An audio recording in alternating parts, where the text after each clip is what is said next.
You don't need anything else besides this element as the foundation to what you're trying to trade, and you can make all the money you'd ever want. I'm going to say that again in case you missed it. You're trying to find right now, you want the daily bias and you want to be able to buy below the open and hold for the whole entire day.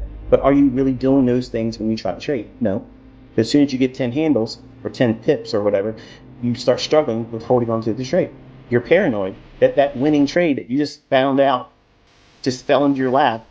Oh my goodness, I'm winning. This is something new. I need to secure this. But then you're thinking, oh wait a minute, I'm supposed to be holding for the daily range. And then you're wrestling. And that becomes a real hard wrestling match, doesn't it? It makes you feel nauseous. And if anybody tries to talk to you, even if they love you, your spouse, your girlfriend, your boyfriend, your child, your dog comes over and nuzzles up next to you, any other time you're like, oh, this time, get away from me. Can't you see I'm trying to worry about this 10-pip handle move? The weight of the world is on my shoulders right now. And you're coming at me with this? You know what it means. You're stressing out. Why? Why would you have that response? Folks listening to headphones are like, oh man, this guy. You're awake now, aren't you? But that's the reality. That's what it's like. And you'll feel it if you've never been there. You'll feel it. But the reason why you feel that is because you don't know what you're doing. You haven't done this part long enough where you're completely desensitized to, okay, I'm doing this exercise to get comfortable with anticipating price moves. I'm getting comfortable with not knowing what it's going to do next candle, this candle, 5 candles from now, but I think it's going to draw to specific price levels.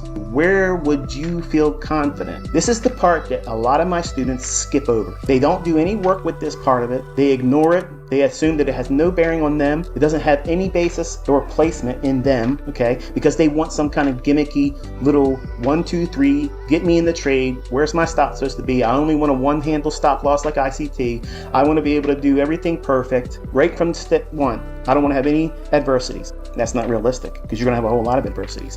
And you have to invite that, be comfortable with it, because that's where it's going to highlight your shortcomings in your understanding, and it's going to also teach you how to overcome it. Because once you identify what you're having an issue with, wouldn't you want to know what your problems are in your relationship? Like if you were married to a new spouse and you genuinely love them, but they haven't been forthright in telling you what your character flaws are that really get under their skin because they don't want to offend you, because they don't want to hurt your feelings. But wouldn't you want them, sincerely, wouldn't you want them to tell you in a way that doesn't hurt you, that doesn't jar you or make you feel offended that you want to go run to the bar and cheat on them? You would love for them to say, hey, I love you. I sincerely care about you. I want us to be together. And that romance is what you want with the marketplace. You want the market to open its arms and invite you into an embrace and feel its bosom against yours. And that tenderness and that love and that acceptance that I've always been waiting for you and you're finally with me and I'm never going to let you go, honey. I'm never going to let you go. See, that's what you want. You want that romance. But really what this is a dysfunctional element of family. And what it does is it says, listen, my husband's away. Come on over. The bed's open. And you want to go over there and romp around, okay, and find a spouse out of that type of thing. And you wonder why you end up with an STD or a broken home. That's the way it works. But see, you think it's a love story. It's a romance. It's not. It's a toxic relationship. And one person in this relationship has to be able to be reasonable. And at some point, the person that's reasonable has to say, you know what? This isn't healthy for me anymore. So that means I have to turn the charts off. I need to stop following this market on this time frame right now because it's not healthy. But you can't arrive at that until you do rule-based ideas and you break things down modularly. Go with Top Step and then eventually pass this combine and eventually get payouts. You'll see that the logic works not just in my hands and not just in other people's hands, but as a dad, I want to see him doing it in his own hands and then have the rewards of being able to do it and repeating it. Doesn't need to happen every single day, Caleb, but overall, if you have a net positive month, because in the beginning, you're not going to have a net positive every single week because there's going to be a lot of this that you're going to have hands off. Dad, he's got to do it and learn from it and trust that he's making the right decisions. And when he doesn't make the right decisions, you have to feel that effect and then work through that progress of it didn't work in my hands. I did something wrong. Not the stuff doesn't work, that you did it wrong. And therefore, You have to grind through that. And as all of you are going to be the same way with this. I mean, you're all going to have those hit and miss. You're going to have days where it just works like a hot knife through butter. It just cuts through easily, goes right to where you want it to go right away, and you're done. You can go do whatever you want to do.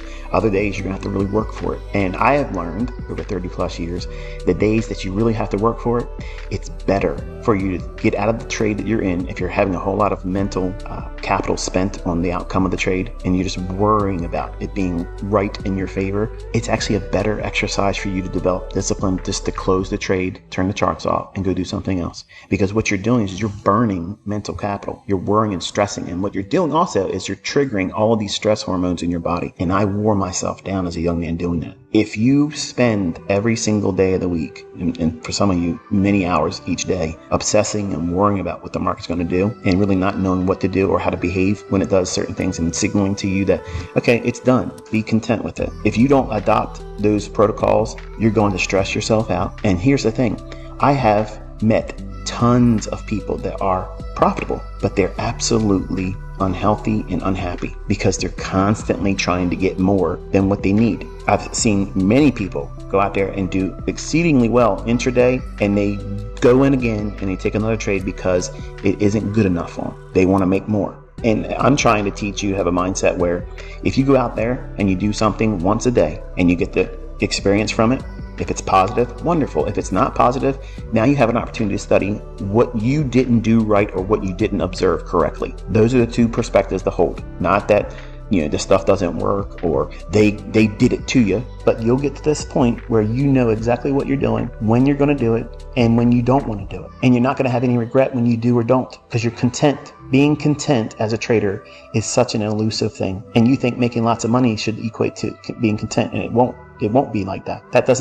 Lots of money being made doesn't make you content. Lots of money generally is a result of you chasing lots of money. Being content with making plenty and not needing to try to worry about other people's opinion of how well they hold an opinion of you, Caleb, is the wrong direction. There's lots of people out there that can't wait to see you be ICT 2.0. I'm looking for you to do the things I wish I could go back in time and not have done. And I wish I could change about me. I want to have that kind of impact on you in your development. I want you to be humble.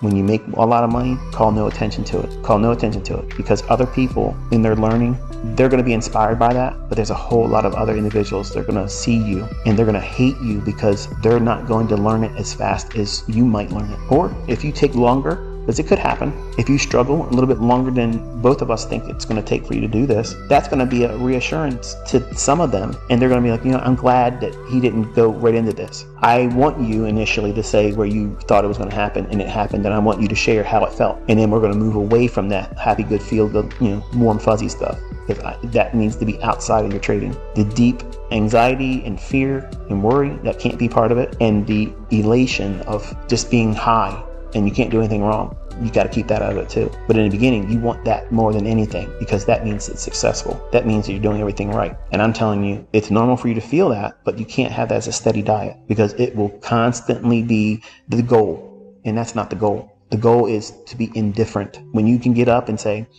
I know I can go out there and find the next move. I know I can participate in it, but I don't have to. But I'm choosing to sit down in front of price because this is what I anticipate it doing, because this is what my back testing, my journaling, my dad's taught me, and it works like Swiss timepiece precision. Okay, this is how you can get there, but it isn't going to be fast. It isn't going to be easy in the beginning.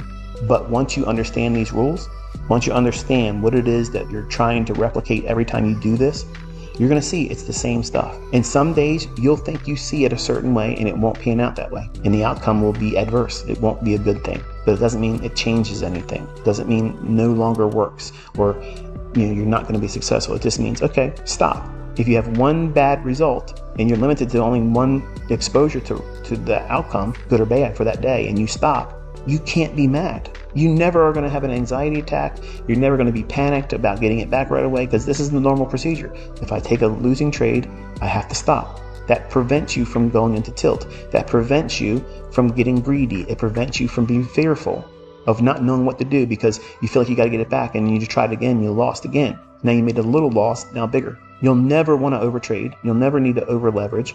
It becomes your job. When you go to work, you're not trying to do more than what your supervisor is asking you to do. Nobody does. Nobody works like that. And your trading needs to be the same way. You need to simply just look at it and say, well, this is what I expect the market's going to do, and I see this potentially being there as a setup. And if I take it and I lose, okay, no problem. I'm going to turn the computer off. I'm not going to give myself any toxic fuel to just worry myself into anxiety or grief about it. And I'll try it again tomorrow. I'll log it tonight when the market's done, and it's over. It's it. It's painless. It's literally painless. That's a systematic approach of controlling fear and greed. But I have a lot of students that hear me say that, and they know that would work, and that would have worked for them if they could stick to it. The problem is social media invites it. ICT live streaming now invites more of an interest in doing stuff. And it's hard to say, I'm not going to look at the charts or trade anymore, especially if you have a losing trade, because you feel like you got to fix it. And you don't need to fix it. You need to feel what it feels like to go home with it. And then over a course of a month, and see how that 1 or 2 or maybe 5 losing trades over the course of a month has absolutely no real effect on what you're doing and the direction you're going. Whether you want to admit it or not, when you're first starting, the majority of your time is going to be spent in uncertainty, in times of confusion. It's going to be fearful. It's going to be, it's going to feel very anxious. You'll feel anxious. You may even start feeling body symptoms of tinglingness, lightheadedness, feel like you're going to get sick. And you may still only be in a demo, because what you're doing is you're elevating the outcome to a level that is not expected. You don't need to put that much pressure on you. In fact, if that's how you're thinking, it's normal for you to feel that when you first start trading with a real account. That's a normal thing. But there's no way around it. There's no way around that first trade with real money. That fear and that anxiety is something you have to engage it. And that's why I say, as soon as you get a live account, first thing you should do is flip a quarter, lowest leverage. If it's tails, you buy it. If it's heads, you sell short, or vice versa. And you do the smallest leverage and put a 15-point stop on it and just let it happen to you. And break the ice and let it go. But see, a lot of you, if not all of you, you want your first trade to be a winner, because you think it's a jinx, okay? It's somehow an invitation for failure if your first trade with your real account loses money. Like that somehow defines your entire career. It doesn't. It's just one transaction. But the way you overcome that is spending time without pushing a button, studying where price can go, and that's this.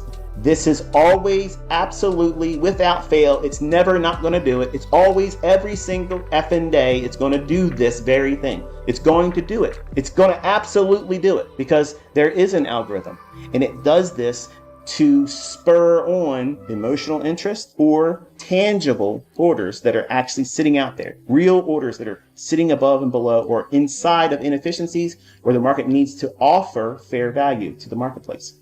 So what is it reaching for? It's reaching for old highs, old lows, and inefficiencies.